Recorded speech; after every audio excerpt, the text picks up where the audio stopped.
जय श्री राम दोस्तों। आज की इस वीडियो में हम बात करेंगे ज्येष्ठ मास महत्व कथा। अध्याय 1। श्री गणेशाय नमः। श्री हरि विष्णु को प्रणाम, भोलेनाथ को वंदन, सूर्यदेव को नमन और माँ गंगा स्मरण करते हुए ज्येष्ठ मास की पावन कथा शुरू करते हैं। अगर आप इस चैनल पर नए आए हैं तो सब्सक्राइब कीजिएगा, वीडियो को लाइक कीजिएगा। एक समय की बात है, पवित्र नैमिषारण्य में अनेक महान ऋषि मुनि एकत्र होकर यज्ञ कर रहे थे। वहाँ वातावरण अत्यंत शांत और दिव्य था। वेद मंत्रों की ध्वनि से पूरा वन गुंजायम हो रहा था। उसी समय सभी ऋषियों ने परम ज्ञानी सूत जी महाराज से प्रश्न किया, हे सूत जी, सभी महीनों में ज्येष्ठ मास को इतना महत्व क्यों माना गया है? इसमें स्नान, दान, तप, व्रत और भगवान विष्णु की पूजा का क्या फल प्राप्त होता है? कृपया विस्तार से बताइए। ऋषियों की विनम्र वाणी को सुनकर सूत जी प्रसन्न हुए और बोले, हे मुनिष्ठ, आप सभी ने अत्यंत कल्याणकारी प्रश्न किया है। ज्येष्ठ मास स्वयं भगवान विष्णु को प्राप्त है। इस मास में किया गया छोटा सा पुण्य भी अनेक गुना फल देता है। सूत जी बोले, जब सूर्यदेव वृषभ और मिथुन राशि में स्थित होते हैं तब ज्येष्ठ मास आता है। यह मास तब समय में दान का प्रतीक माना गया है। इसी समय गर्मी अधिक होती है, जीव जंतु जल के लिए व्याकुल हो जाते हैं। इसीलिए इस मास में जल दान का विशेष महत्व बताया गया है।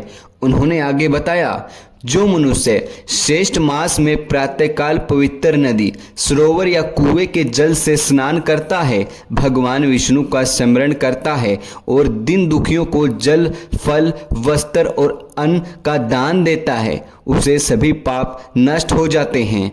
सूत जी बोले, हे ऋषियों, ज्येष्ठ मास में प्यासे को जल पिलाना 1000 योगों के समान फलदायी माना गया है।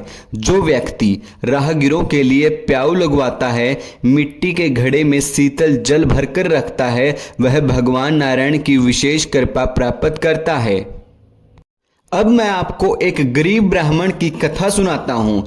प्राचीन समय में एक नगर में एक निर्धन ब्राह्मण रहता था।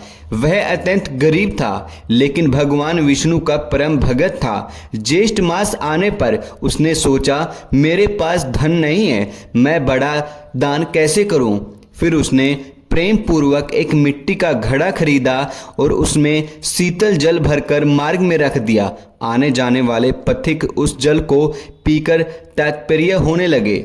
एक दिन स्वयं भगवान विष्णु ब्राह्मण के रूप में धारण करके आए।